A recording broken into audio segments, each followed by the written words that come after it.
So in this video, we'll be looking at another way of cutting out and isolating images from their background.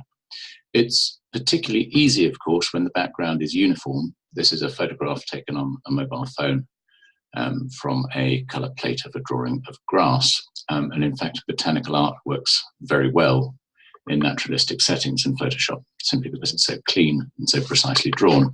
What we're going to use here is the Magic Wand tool. The Magic Wand tool sits there on the toolbar, a little picture of a magic wand. And what the magic wand do will select all the background, or select any colour for that matter, but the background is what we're wanting to remove in this instance, within a particular range of tolerance. So if I tap on this area, you can see it's selected a lot of that, and if I remove it, I've put some blue behind it so we can see what's happening. It's fairly good, but not that good. You can see that if I tap on another area, it's really not removing that much of the background. So I'm going to step back again and look at the reasons for that. So I'll step back, and I'll step back again and step back one more time as well. So we're back to the original position. Now, the reason it wasn't selecting enough was because the tolerance, there's a tolerance section here, which pops up when you select Magic Wand, is set too low. We want a much greater tolerance. That means it selects a much wider range of colour. So I'm going to bump it right the way up from 10 to 50. I just have to experiment with this and find out what's right. Because of course we don't want it selecting the grass as well if the tolerance is really too high. But let's see what happens if I touch the background now. You can see it's selected just about everything. Let's test it out by removing it. Look at that. It's done a really pretty clean job. There's my thumb over the camera there, which is all pretty much one colour. So we can select that now. That's the darker area of shadow. Select that, that's gone. So I'm just selecting it by tapping on the surface, and everything within this range of 50 tolerance is automatically selected. There's a darker shadow here. Let's select that, that's gone. And then, of course, well, there's a patch down here as well, so I'll just keep on selecting. If we move the navigator and zoom in on this image, we can slide the navigator around like that. We'll move down to here.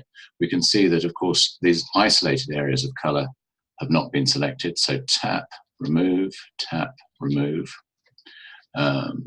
tap, remove, tap, remove. So I'm just going around, and of course you can zoom right in on the image with this navigator. We'll go right in like that. Move this little red square down, and you can see that there's just a little bit of the original white there. And one can then just go around tidying up these little areas. They're little patches which you can only really see when you zoom right in on the pixelation. And this is now already an incredibly clean image. There's a little bit there, so of course you have to work around your original image, just checking on these isolated patches that haven't actually quite been selected, but you can do that very easily, as I say, with the navigator tool.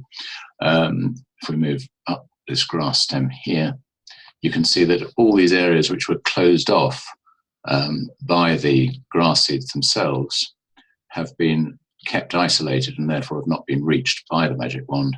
And so you're now just having to click your way around, work through these, and in a very short space of time, one does actually have a completely clean and ready-to-use PNG image. And of course, we then move out and see what this looks like. It's nice to work on a coloured background just to see what one's doing. This coloured background here is simply a JPEG which I've dropped in behind it, so you can see that in fact we are now transparent. And if I'm wanting to save this as a usable PNG, what I do is I switch off the colour background, I switch off the actual background.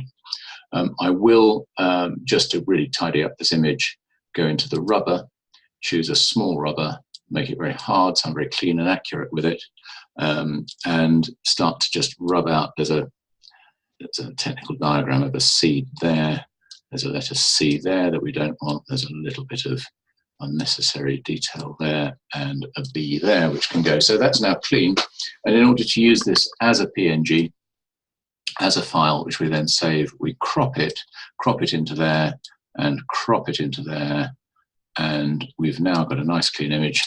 You'll notice that there was a little bit of when we were cropping it, something appeared there in that area. And it's quite useful actually just to select the marquee tool at that point and to block that off like that, so we actually know that we've cut a whole area out, and I will just go Control X to make sure that that's cleaned up. And that can now be saved as a PNG.